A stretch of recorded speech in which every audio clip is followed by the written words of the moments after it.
Shooting down an enemy aircraft during World War II was incredibly rare. When you look at the claims made by the Luftwaffe between 1939 and 1945, this fact just smacks you in the face. For context, in 1941 there were around 500,000 airmen serving with the Luftwaffe. During the war, approximately 3.4 million men and women were employed in some Luftwaffe role, be it pilot, flat crew, paratrooper, clerk, or airsats coffee fetcher. So, if we are led to believe that somewhere in the region of 485,000 casualties were suffered by the German air arm, and these were replaced to retain, let's say, around 500,000 airmen engaged in all flying duties up until 1944-ish, that makes the next statistic extraordinary. How many victory claims do you think were made by Luftwaffe pilots on all fronts? According to my database, approximately 67,610. Okay, that still sounds like a fair proportion of success for the pilots and gunners fighting for Germany. However, it might surprise you to find out that, according to my research, just 9,082 men made those 67,610 victory claims. Of those 9,082 men, about 3,908 only ever claimed a single aircraft downed. A further 2,656 never claimed to have shot down more than 4 enemy aircraft.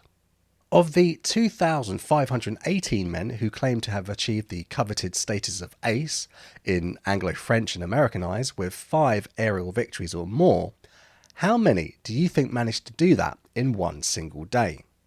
An astounding 256 men. This represents 535 instances of 5 aerial claims or more in one day, accounting for 3,185 enemy aircraft alone. Some, like Erich Hartmann and Walter Nowotny, even achieved this feat several times and often over several consecutive days. Indeed, Hartmann claimed 3 separate ace in a day over 4 days between the 4th and 7th of August 1943. Hauptmann-Gordon-Golob claimed 9 EAs on the 18th of October 1941, 5 on the 19th, and another 5 in a day on the 22nd. But how many men could claim that they shot down more than 15 aircraft over just 24 hours, making them a triple ace in a day? The number is so low that it makes it just that more impressive that these men managed it. Or did they? Hubert Strassel was a relatively unknown fighter pilot from JG-51.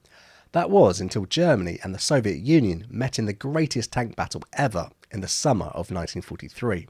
Strassel, an Austrian, had joined his unit in 1941, but didn't open his score until July 1942, when he claimed a PE-2 shot down. Over the next year, Strassel downed another 36 aircraft. During this period, his greatest achievement was downing 4 PE-2s on the 19th of August 1942 in about 6 minutes. Strassel clearly had potential for great things. Over the course of 3 days in July 1943, he was going to show the world just how good a fighter pilot he was. So what was the stage upon which Strassel would perform? Operation Citadel was one of the major German offensives during World War II. Its goal was to encircle and destroy Soviet forces in the Kursk salient, a large bulge in the Soviet front lines. The salient had strategic importance for both the German and Soviet forces, and both sides were well aware of this. For the Germans, Citadel aimed to weaken the Soviet position on the Eastern Front and improve Germany's chances of winning the war. What they didn't know was that the Soviets knew exactly what they were planning and when they were going to attack. The salient and surrounding front were flooded with Soviet men and weapons. On the ground, this would develop into the largest tank battle in history, involving around 6,000 tanks and 2 million men. In the air, 4,000 aircraft would take part in the week-long offensive, beginning with a Soviet attack on Luftwaffe installations. To face them were around 550 German fighters, deployed along the entire Eastern Front. Operation Citadel didn't begin well for the Germans. As attacking aircraft were being prepared on the German-occupied bases, the VVS launched a massive raid. In their book, Horrido, Tolliver and Constable give credit to JG-3 and JG-52 who were able to scramble in the face of this attack. In the ensuing battle, 150 German fighters faced literally thousands of Russians. During the fierce air battles between the two forces, 400 Soviet aircraft were claimed for the loss of fewer than 30 German fighters. Tolliver and Constable give credit to 23-year-old Oberleutnant Joachim Kirschner from 5 Staffel JG3 as being the most successful German pilot of the engagement. Claiming 9 victories in the fight, he pushed his score over the 150 line and was promptly awarded the Oak Leaves to his Knight's Cross. For the pilots of the Luftwaffe, the situation was desperate. Not only had they been heavily attacked hours before the planned German offensive was to be launched, they were well and truly outnumbered in the air.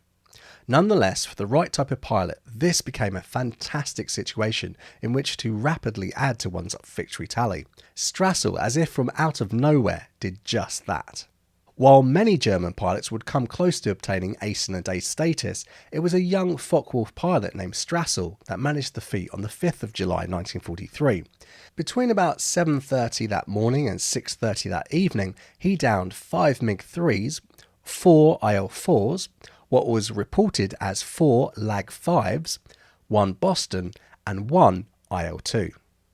If that wasn't enough, over the next 3 days he would add another 15 victories to his score, claiming 4 EAs on the 6th, 6 on the 7th, and becoming an ace in a day on the 8th of July. Interestingly, 2 Staffelkapitans serving with JG52 scored double figures on the opening days of Citadel. One was Johannes Weiss of 2nd Staffel JG52, who claimed 12 Russian aircraft, and the other was Walter Krupinski of 7th Staffel JG52, who was credited with 11. But it was only Strassel who obtained the crucial 15 to put him in the history books. Likely Strassel would have added many more Soviet aircraft to his tally, but he was shot down on the very evening he bagged his last 5 in a day.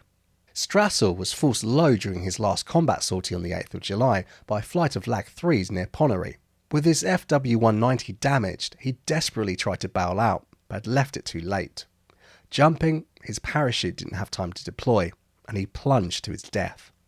In 221 sorties, this compatriot of the Führer had claimed 67 aerial victories, and will forever be a member of the very select group who have managed to become a triple ace in a day. Before I go any further, we have to quickly discuss my data and where I'm getting these numbers from. My opinion is that no pilot, or at least very few, set out to lie during a post-combat briefing. Many described what they thought they saw and what they believed they had achieved. As Stephen Bungay explains in his book, more often than not they were mistaken by about a fifth. So 20% of the claims made by any pilot probably didn't result in a destroyed enemy aircraft. My database comes from the sterling work of researcher Jim Perry and is largely based on the reports from the Reich Ministry of Aviation. This is relevant later in the video. For the most part, the claims I have amount to slightly less than some of the official scores credited to some pilots by later historians. An example is Erich Hartmann, who only appears 344 times in my data, while other studies of other additional resources give him a final tally of 352. I should also mention that an additional 1,130 victory claims are attributed to, well, no one in my records. To the best of my knowledge, these are combat kills rather than flak kills, but I've not included these in my figures. I simply don't know who should be given credit. On the subject of flak, I've removed all of the obvious anti-aircraft claims from this dataset, so we are really just talking about aircraft on aircraft here. So what I'm quoting is what the Germans thought they had done based on their own evidence. The fact that only 27.7% of all pilots who made a claim, according to my data, managed to score more than 5 victories suggests to me that this was a very small but skilled group of hunters. So although I would agree with Bungay that all aerial combat reports are inaccurate to a degree, I do believe that this group of pilots could have gained such high scores in what were extremely target-rich skies. So, as ever, take my results with a pinch of salt, continue your own studies, and let me know what you've already discovered in a comment below, and enjoy these fascinating stories of Germans who made triple ace in a day. In the same month that Wilhelm Batz achieved his record, August Lambert from SG2 is often reported to have done the same. This instructor turned ground attack FW-190 pilot is given great praise by John Will in his 2003 book, being said to have shot down at least a third of the 247 claims made by two-staffel SG-2. Will states that Lambert amassed 70 victories in a 3-week period, making double ace in a day twice, when he claimed 12 and 14 victories. He's also supposed to have shot down an astounding 17 enemy aircraft in a single day in May 1944. The only problem is that I cannot find any evidence for this at all. Working off my own database, August Lambert is only associated with 18 victory claims, with the most being made on the 17th of April 1944. If correct, this only gives him the status of ace in a day, not triple ace in a day. As I said before, my database is derived from the official German tally of accepted victory claims, and without a doubt doesn't cover every claim made. With my 4-volume set of Matthews and Foreman's Luftwaffe aces still in the post, I had to resort to the sources I had at hand. Nothing covered August Lambert. Even when I went to the less than reliable Wikipedia page on this pilot, only the information for 49 victory claims can be found. Most of these have no additional information provided and seem pretty suspect to me.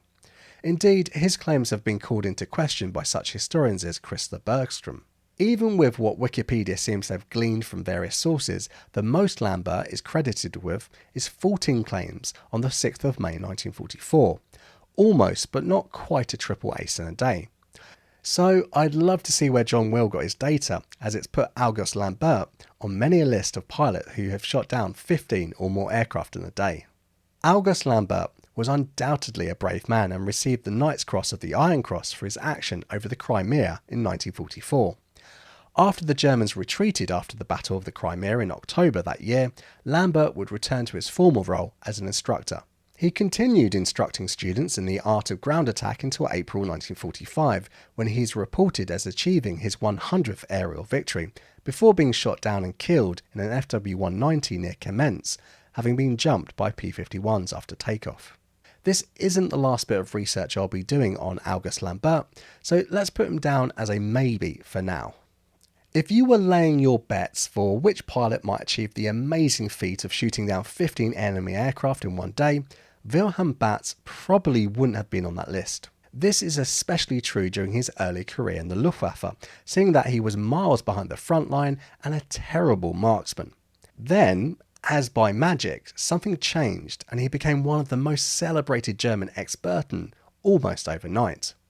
Wilhelm Batz's story begins with a young man growing up in Germany between the two world wars, when stories of the aces of the Great War captured the imagination of countless youths. Batz was one such young man, idolising the Red Baron as the epitome of a fighter pilot. Determined to follow in his hero's footsteps, Batz joined the Luftwaffe in 1935, eager to become a fighter pilot himself. Batz quickly demonstrated exceptional skill, gaining a reputation as an outstanding and naturally gifted pilot.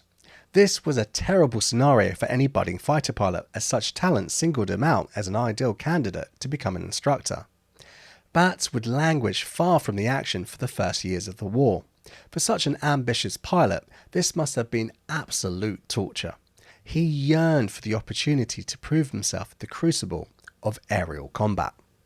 In December 1942, Batz was finally granted his wish. With the war in the East drawing in more and more of Germany's resources, there was a distinct shortage in trained airmen and officers. Lucky for Batz, his request to be reassigned for combat duty fell around the time that the Luftwaffe was most desperate for new blood. He was duly transferred to JG-52, an elite fighter unit on the Eastern Front. This was his chance to prove his worth on the front lines, but the early days were far from easy. At this point, Batz would have been one of the most experienced pilots in the Luftwaffe when it came to operating his aircraft. With at least 5,000 flying hours under his belt, flying was second nature. What wasn't was shooting down aircraft. For months, Batz struggled to find his footing, flying sortie after sortie without a single kill to his name. This weighed heavily on his morale, and he began to question his abilities. He even requested a transfer to bombers, which was denied. Lucky for Batz it was. Then, on the 11th of March 1943, everything changed. Batz claimed his first victory, shooting down a Lag 3. 2 days later, he claimed a twin-engine Boston. His confidence soared, and just 2 months later, he was promoted to squadron leader of 5 Staffel JG52 with 8 claims. Batts himself knew that this was down to his seniority more than anything. It was almost unheard of to have a non-ace leading a squadron on the Eastern Front at the time. What's that? A non-ace? Didn't Batts have 8 claims by the end of May 1943? Well, here's the thing. Germany never subscribed to the moniker ace in either war. At the time, Batts was neither an ex-Burton, not having 40 or more victories yet, and he wasn't yet what was known in the Great War as a canon, with at least 10 victories. Over the coming months, Batts would add to his score at an alarmingly slow rate, while others in the group rapidly added to their own tallies. By the end of 1943, after just over a year in combat, he had 75 victories. Erich Hartmann had claimed 158 in the same year, Günter Rahl 152 and Walter Krupinski 103. In February 1944, fate intervened. Batts fell seriously ill and was grounded. During this time, he reflected on his experience in aerial combat and gained a new perspective on the challenges he faced. When he returned to the skies, he was a changed man. Batts became a force to be reckoned with. In 1944, he claimed another 142 victories according to German records. On 10 separate days, he achieved ace in the day status, downing 5 or more enemy aircraft a day. His skill and determination, some said, were unmatched, and he quickly earned a reputation as one of the deadliest pilots in the Luftwaffe. On the 31st of May 1944, Wilhelm Batts achieved the unthinkable. 15 victories in a single day, cementing his place as a legendary fighter pilot. Between 6:30 that morning and 7:14 that evening, Batts claimed 5 P-39s, 6 IL-2s and 4 Lag-3s. In the book Horrido, Tolliver and Constable say he did this over 7 separate sorties. The victories, to my eyes at any rate, seem to have come in 4 distinct periods of the day. During the first sortie that morning, he downed 5 aircraft within 45 minutes, the last 3 within just 10 minutes. Up again for a second sortie, he downed another 5 in just 22 minutes, the first of 4 P-39s falling at about 11:17 and a Lag-3 downed at 11:39. Our last 2 sorties accounted for his final 5 victory claims of the day, a pair of Lag-3s and a pair of IL-2s falling between 4 and 5 o'clock, and a single P-39 going down just after 7 that evening. Batts' war record is absolutely fascinating, but for the sake of brevity, let me just say that he became one of the top scoring German pilots of all time and managed to survive the war and narrowly avoid his Soviet captivity. After surrendering to the Americans in 1945, he would eventually make it back into the German Air Force post-war. In total, Wilhelm Batts amassed an astounding 237 victories from 445 combat missions. He was a prime target for the Soviets, who tried to ambush him in the air several times, hunting him down by his codename Rabitsky. His bravery and skill were recognised with the awarding of the Knight's Cross, Oak Leaves and Swords, the highest honour bestowed upon a German pilot. Hans-Joachim Marseille claimed more than one aerial victory 66% of the time he made a claim after successful combat missions, so it's no wonder he's on the list. Marseille is also unique in the sense that he is the first pilot in history to shoot down more than 15 aircraft in one day. Another interesting fact is that among the other German pilots associated with becoming triple ace in a day, Marseille is the only one to achieve it while not fighting on the Eastern Front. The following account is based on a wartime report from a book called Die Wehrmacht, published by the German High Command in 1942. It's propaganda catnip at its best. On a seemingly ordinary day on September the 1st, 1942, Hauptmann Marseille, then a lieutenant, had no idea that he would make history. As he drove out to his parked aircraft at 7:30, the North African summer sun shone brightly and a gentle breeze blew in from the sea. Little did Marseille know, he was about to become a legend in aviation history. The squadron's mission that day was to provide escort for Stukas targeting an area south of El Umayyad. By 7:50, Marseille's squadron joined the Stuka unit and they took off into the clear blue sky. As they approached their target, the leader reported enemy fighters approaching and the Stukas prepared to attack. Marseille swiftly entered the fray, shooting down his first Curtiss fighter at 8:20, just 18 kilometers south-southeast of El Umayyad. Within minutes, he shot down a second enemy plane at 8:30 and a third at 8:33. By 8:39, a Spitfire also fell victim to Marseille's precise aim, bursting into flames 20 kilometers east-southeast of El Umeid.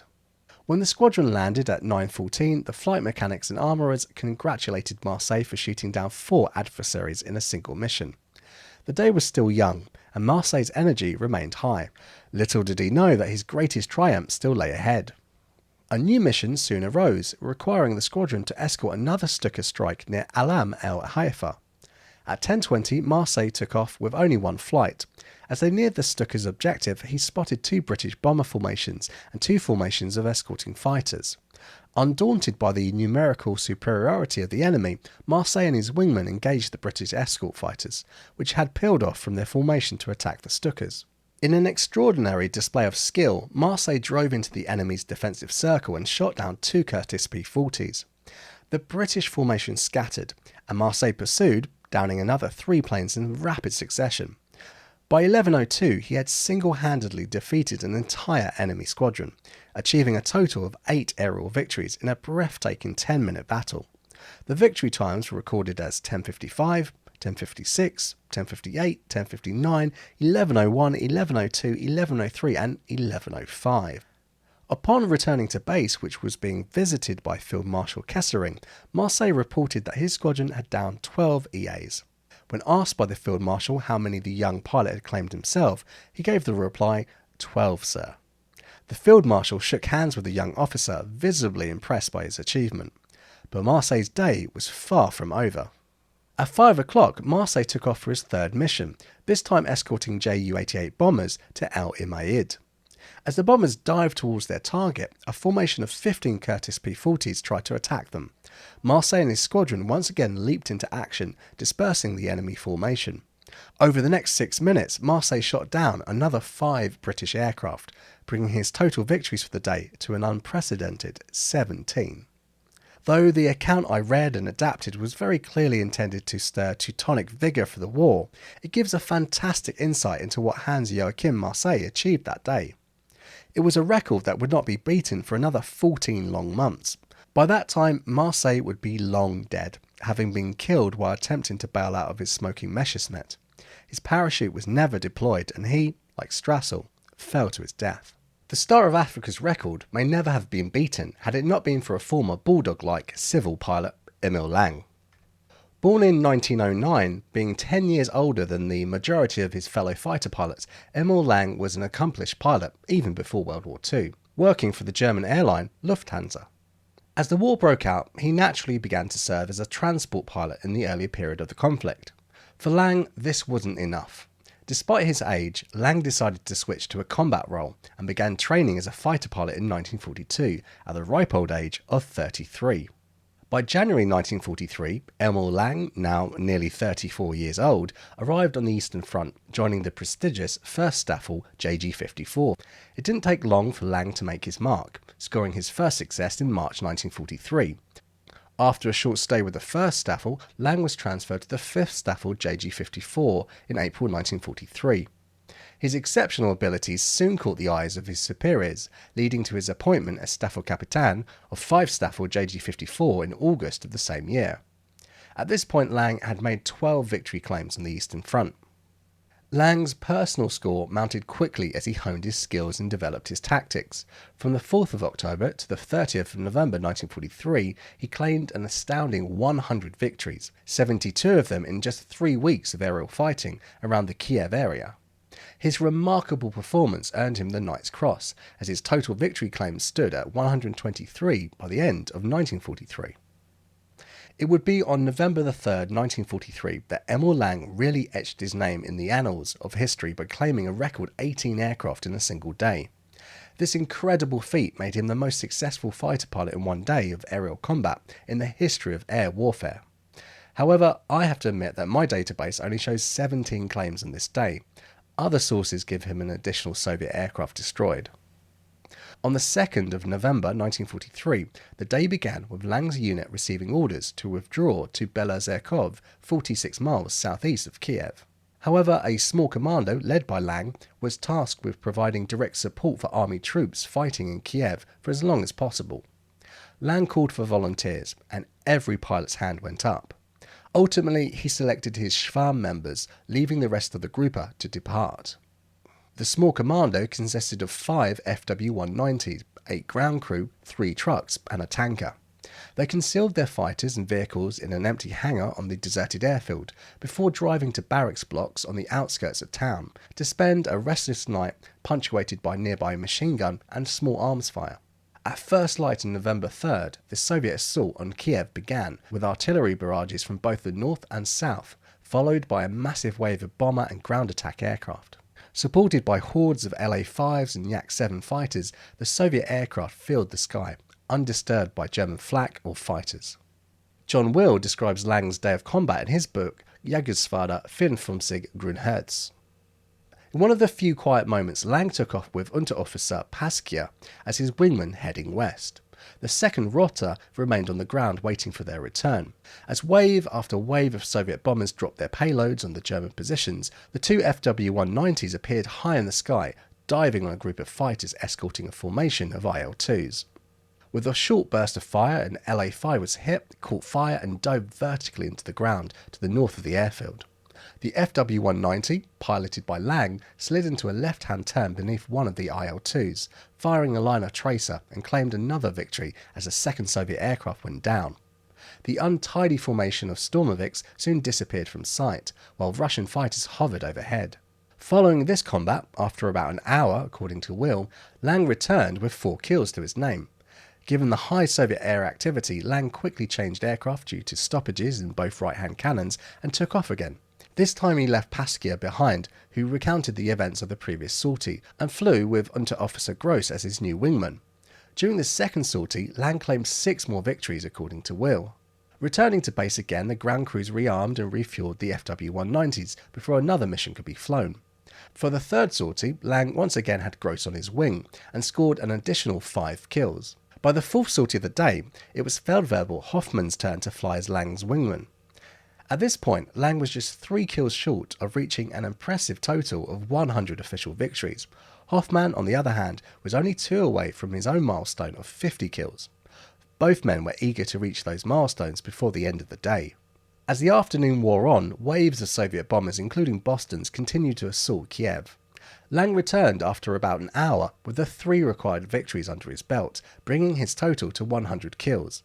Lang described his addition to the century by saying, "And when he saw me on his tail, instead of breaking away, the idiot performed a roll. I pressed the trigger and his starboard wing sheared off. He jumped out and hung there in his parachute. That was the 100th. The excitement among the small detachment must have been high, especially when Hoffmann also returned with his 50th victory too. However, again, my data tells a different story. As I previously mentioned, the Air Ministry doesn't seem to credit Emil Lang with more than 17 aircraft shot down for the day's action. Also, the times recorded for each claim doesn't fit with the research of John Will.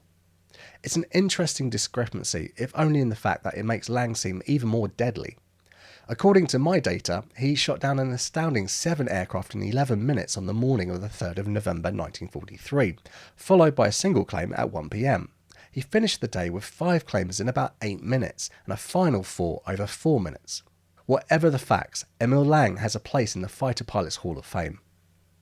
Following the intense day of fighting, Lang and his team returned to the abandoned barracks to spend a second night. However, their rest was disturbed by 6 Soviet T-34 tanks and infantry that arrived. They opened fire on the seemingly abandoned German installations and searched the barracks, but failed to spot the Germans hiding at the top of the stairs. At first light, the pilots and ground crew made their way back to the airfield, which they found relatively quiet. They then took off for Belozerkov, where their ground party also arrived late that same evening. On the 6th of November 1943, the Red Army finally recaptured Kiev.